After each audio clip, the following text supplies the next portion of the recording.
何锦溪，你睡了吗？还没啊。聊会儿天吧。说真的，我真的没有想过我会这么早结婚。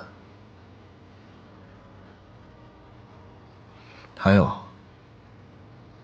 刚开始我对你没什么好感，真的。不过这段时间我发现你跟我想象的完全不一样，就像我奶奶说的一样，你是个好女孩，所以我不想逼你做你不愿意做的事儿。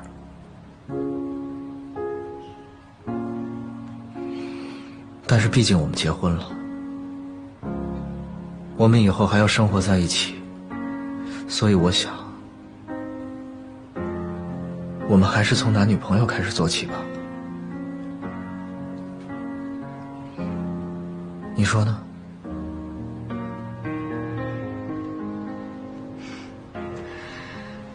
时间不早了，早点睡吧。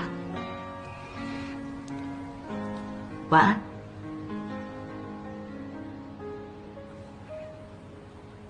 晚安。